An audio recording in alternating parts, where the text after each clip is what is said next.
Hey, and welcome back. This is Marshaun Olaniyan. I am your favorite shift relationship strategist. You are listening to KCCR Cityscapes, and this is Love Restored. Now, before I jump into the content today, I'm going to quickly just say that this is a relationship goals series. The previous video was the relationship goals series pre-relationship, and now you are in a relationship. Now, what should you be doing in order to win while in your relationship? But before we jump into this particular series, I am just going to do a brief introduction of Love Restored and why I decided to start Love Restored, and then we're going to jump into the point. So the first reason why I decided to start Love Restored is because when I was growing up, I didn't have anything like this to reference, to get the tips, tools, strategies, or anything like that. I didn't get any sit-down talks to get any tips, tools, and strategies on how to love myself in order to choose a better mate, to be a great woman, to be a great partner, to be a great mother, etc. So I wanted to stop the buck here and to create this platform. So now that we have these beautiful people out here spreading the beautiful message on how to get into and be a part of a healthy relationship, I also wanted to be a part of that group of people that's spreading the positivity about relationships and how you can actually create an extraordinary relationship. And so Love Restored is one of the platforms that I'm on in order to spread said message. So with that being said, let's jump into the first way that you should be able to win while in your relationship. The number one thing that you should be doing while in your relationship is collecting data.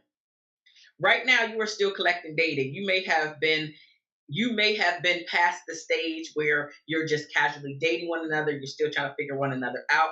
You may have actually started with the title. You may even be years into the relationship, but you still should be collecting data. And why are you collecting data? You are collecting data in order to make an informed decision to take the relationship to the next level. So are you still going to stay at boyfriend girlfriend level? Are you going to progress the relationship and get engaged? And then ultimately, are you going to even further progress the relationship so you can now be Mrs. Whomever? So you should be collecting data, collecting data, collecting data, collecting data. That's absolutely what you should be doing, is collecting as much data as possible. And it's not that you're doing it in a calculated way, but you are saying, I know the things that I want out of life. I know the type of relationship that I want to be in. And I want to see if our goals, if our values actually align. And if they don't align, then now you can make an informed decision on what is your next move. Are you going to stay there and be stagnant, or are you going to decide to leave, or are you going to decide to say, actually, we have really great goals and values together. We actually get along. We communicate really well. And now you're able to go down a list of things to say, this is why I am making an informed decision to move the relationship into the next level, or to wait for him to ask you for your hand in marriage. And now you don't have to hesitate or say no. You can absolutely, with an emphatic yes, say yes, right? And so collect as much data as you can. Do not ignore the butterflies in your stomach. What does that actually mean? The butterflies in your stomach means that there is something that is off.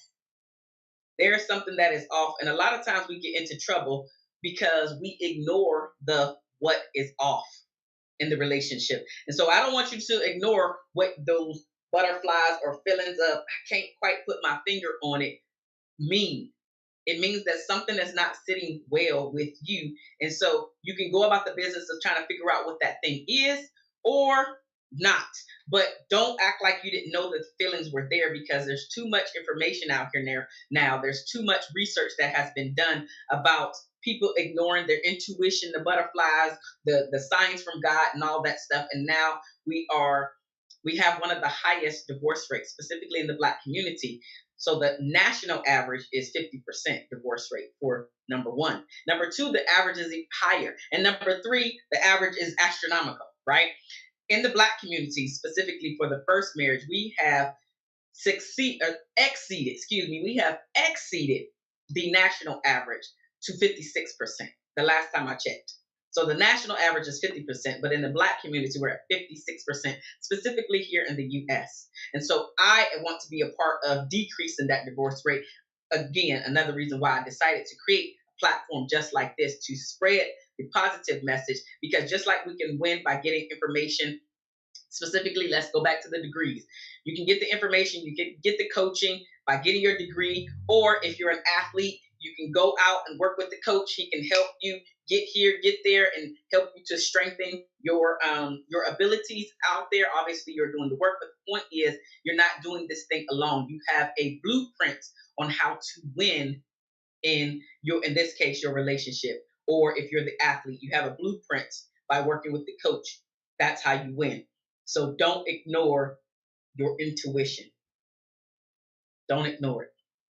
Another way to win in your relationship is to add in a variety of dates in order to see how the two of you will be compatible or fit into each other's world and around each other's family and friends. To see so there's not so much awkwardness going on, or that you really, it's like, okay, this person actually does fit in. And if they don't fit in, maybe this is not a deal breaker, but it is something for you to see how what's their ability or capability of being around other people, specifically other people that you vibe with. Because 9 times out of 10, you're going to want to have some type of interactions where couples are coming together, and you don't want to always feel like your partner is getting you highly stressed when going to these functions, or they opt out all the time. Now, if that's not your thing, it's not a big thing. It's not a big thing. But this is one of the things that you should look for, because I know that there have been plenty of clients that I have worked with where this is an irritation of theirs, but they didn't pay attention to it in the beginning. So I don't want you to be a part of that. I want you to pay attention to the body language and the interaction that your potential future mate will have with their family and friends, and just your career, your career functions and all of the things, all of the activities outside of just you and him. So a variety of dates so you can see how this person acts. Another way to win in your current relationship is to watch how each of you enter, watch how each of you initiate contact. And what are some of the date suggestions? Now, this is one of the things that I hear a lot of specifically women complain about, but they don't realize that they are absolutely a part of the problem. So what am I really talking about? It is when they feel that they always have to come up with a date idea in the beginning, and then guess what? The man is now not participating on coming up with date ideas later on in a relationship. And one of the reasons why this is because, number one, you probably never pointed this out. So there's that. But then number two is the way that you set the relationship up in the beginning. If you feel that you always have to come up with the date ideas and suggestions and let's go here and let's meet here, you're always doing that, you're making your mate, the man in the relationship, very lazy. And as the relationship starts to progress, this is going to be something that you complain about, because you're not realizing that you are a part of the problem.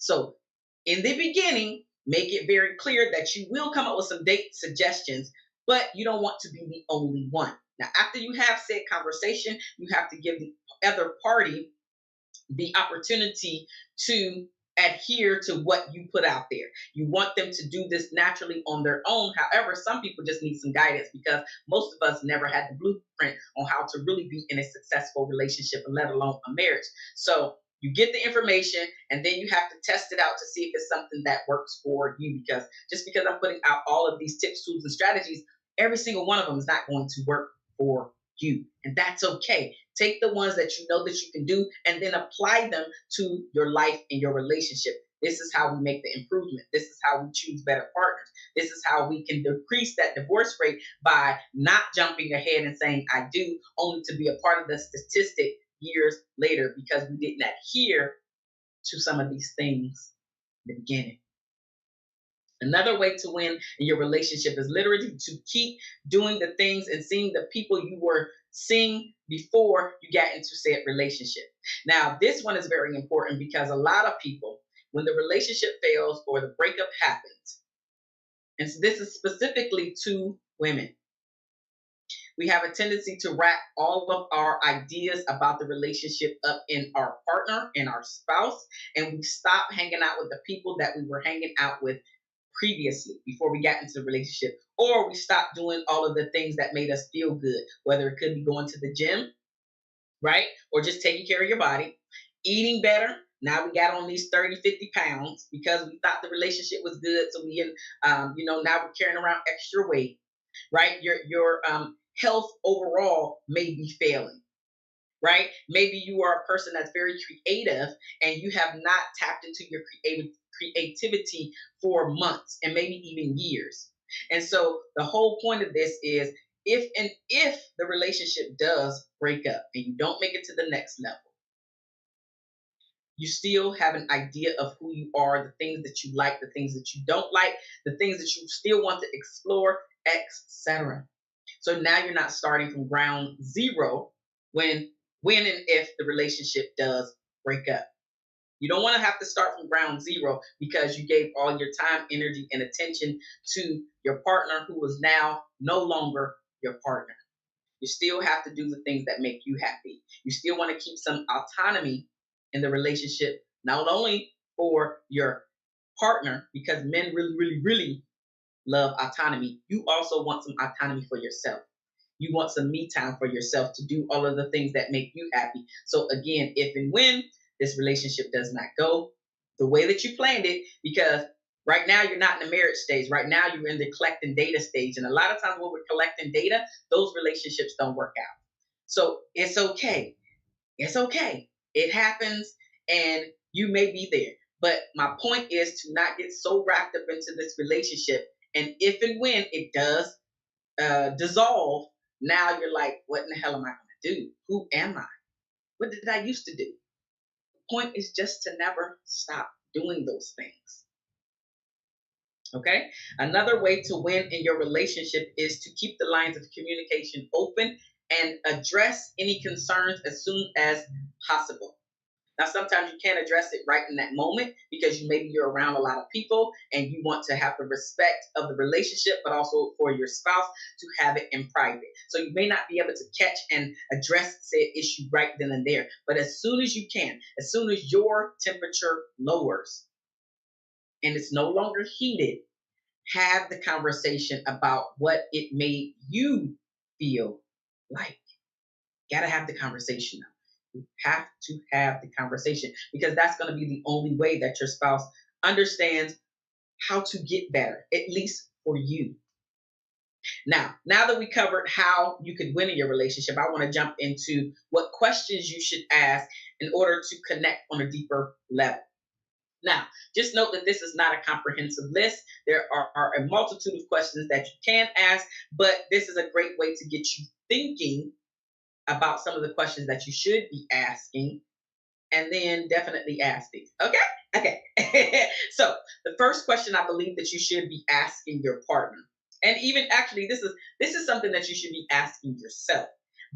And if you want to have a deeper conversation with your partner, ask them these questions as well. So the first one is, what do you like to do in your free time? Again, you want to know you, but you also want to know your partner. What is it that you like to do in your free time? The next question is, what does a fulfilled life look like to you?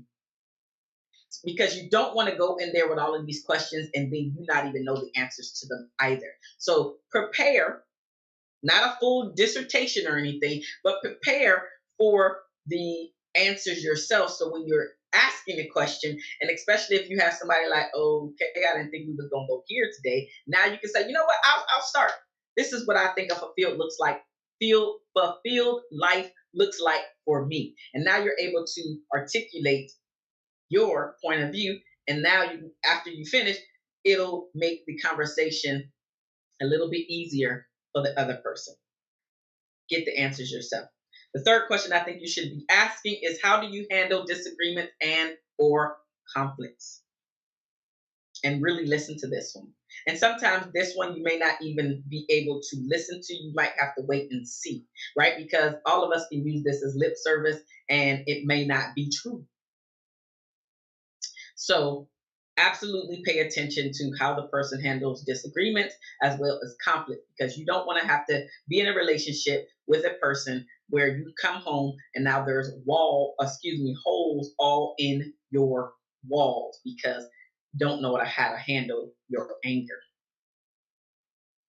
And it's deeper than that, but that's a prime example of how do you handle disagreements. Like, are you the silent treatment person? Do you walk out and just never come back? Or do you walk out and don't even tell me? Like, how do you handle disagreements and conflicts? And be able to, again, answer yourself. The next question you should be asking is, what have you learned about relationships and why they fail and why they succeed? This one is a really big one because then you can see if there is some baggage that is still there that the person, your potential spouse, needs to handle before you say, I do. Asking these thought provoking questions will give you a deeper sense of what the person is thinking about relationships. And again, what you're doing, you're collecting data.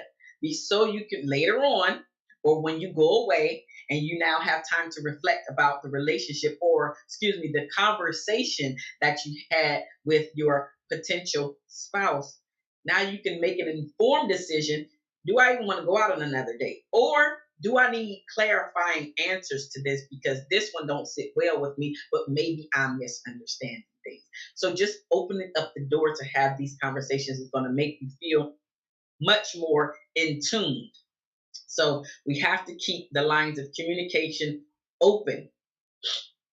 Excuse me, we have to be able to ask these questions. Yeah, so you can keep the lines of communication open, but also so you can see if there are any red flags that you need to address right away. Now, before I go any further, I am going to go ahead and pay some bills here because you are listening to KCCR Cityscapes, and this is Love Restored. I'm your host, Marshaun Olaniyan. Now, if you have yet to download the apps on all of your smart devices, then go ahead and do that and share this episode as well as other personalities episodes here with the family and friends that you know needs to hear messages. So I specifically talk about relationships, but there are a plethora of other personalities on this platform because we want to share and tell our story our way. And if you have yet to grab, that's the word I'm looking for. If you have yet to grab your copy of Brownstone Living, which is the magazine, then absolutely pick up your copy today. We have digital and print. So now let's jump back into these questions. The next question that you should be asking is, what kind of relationship is he looking for? So you should know what type of relationship that you're looking for. What type of relationship is he looking for now? The next question is, what's your attitude towards personal development and personal growth? Now, this one is a new type of question that people ask in their relationship because a lot of us are on this personal growth and personal development journey. Now, one of the reasons why this is actually important is because sometimes people are not ready to go down this road. They, as much as they hate where they're at, they would rather stay where they're at and they're knowing versus jumping out into the unknown. And so a lot of people stay stuck for the fear of, I don't know what's out there. And, or if they're not into personal development and personal growth, and you are, at some point, there is going to be an unbalanced relationship and you're going to outgrow him. And if you outgrow him, now what is the conversation about? What does the life look like together? How do you still feed each other's fire if this person is not growing and you are continuously growing day after day and year after year? So this one is a new aspect that we need to pay attention to in our relationships. Personal growth is something because you hear it all the time in the culture, right? Being your most authentic self, up leveling your life, and things like that. And that's a beautiful thing because I'm totally on that train myself. But you have to be aware some people are not ready for this type of talk nor this type of relationship.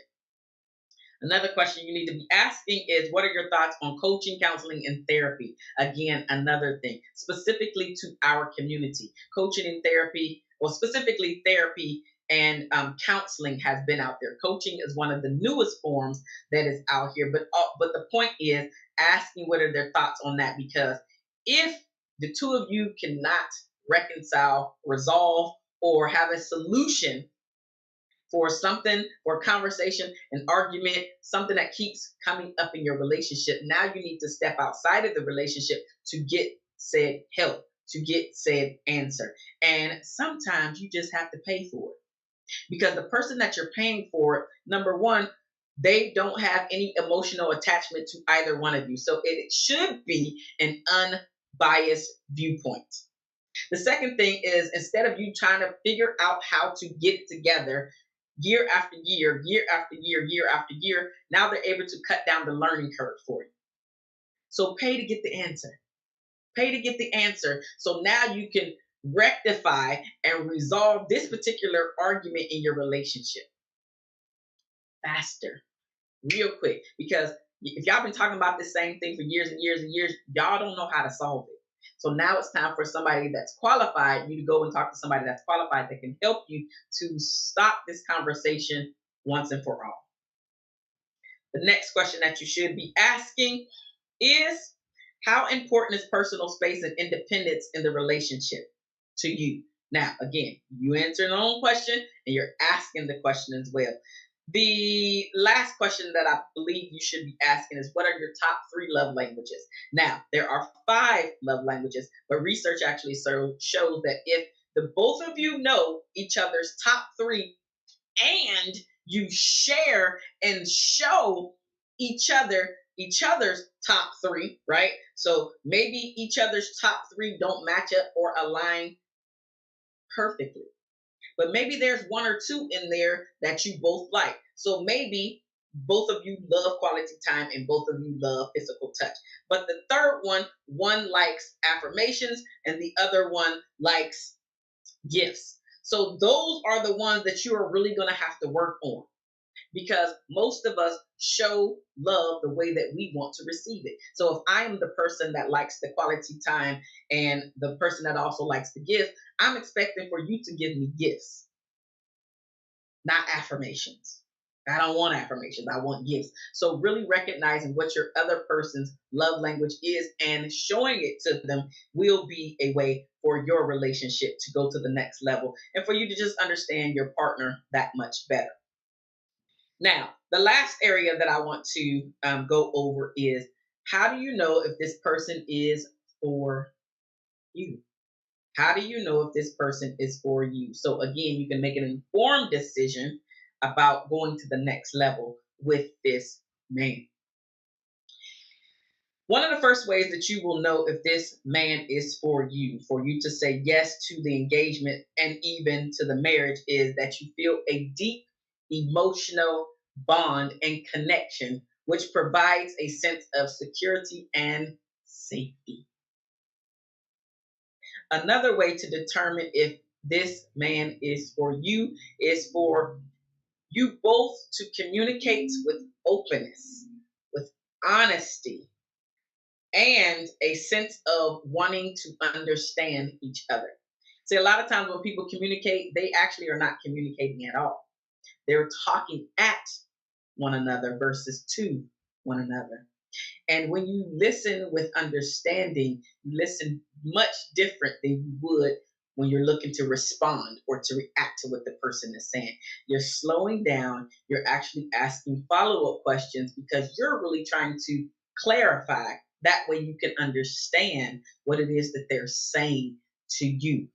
So being able to communicate openly and honestly, this is about any and everything. It doesn't matter if the other person disagrees.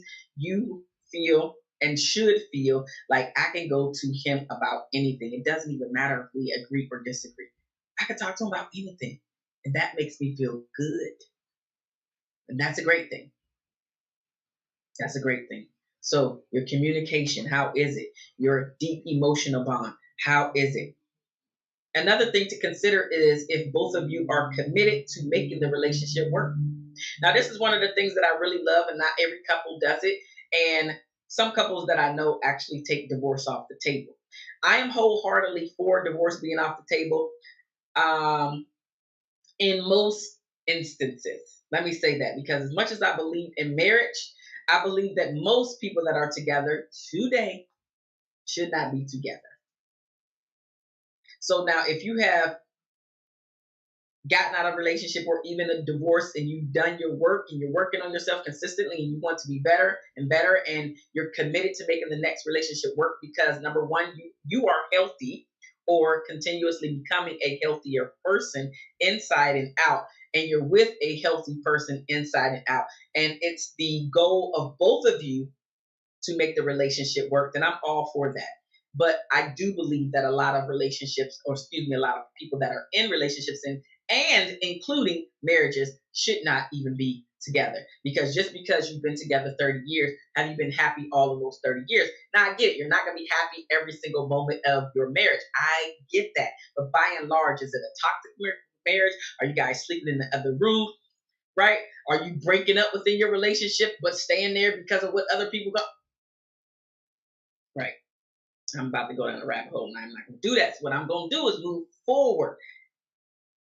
Be committed to making a relationship work if it makes sense. Not over there getting your head bust up, Zach. That's not a relationship. I'm committed to make it work. But that's why you're gathering the evidence before you say I do.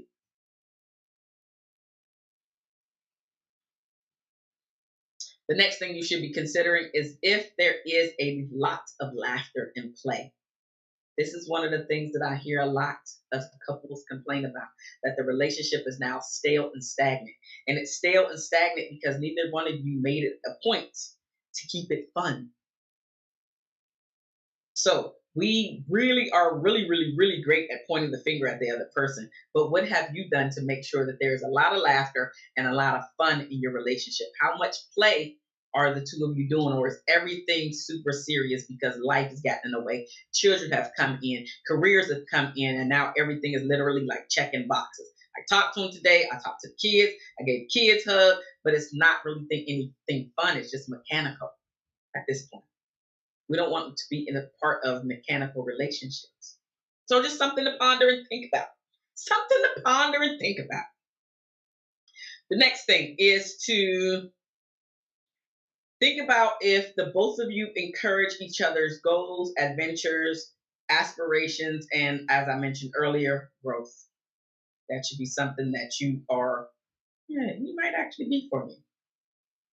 Informed decisions, right?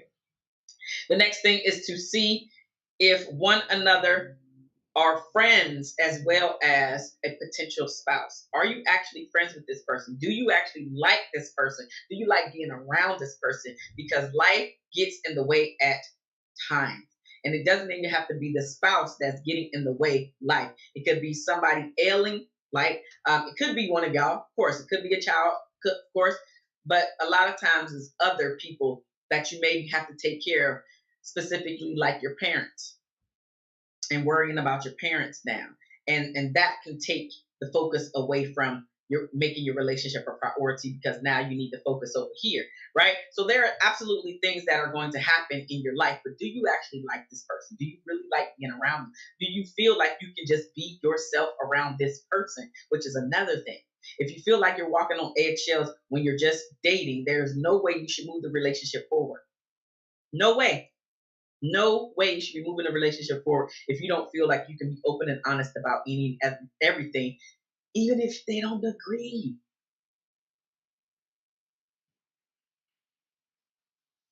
The next thing you should consider is how will you both contribute to the family and or domestic duties.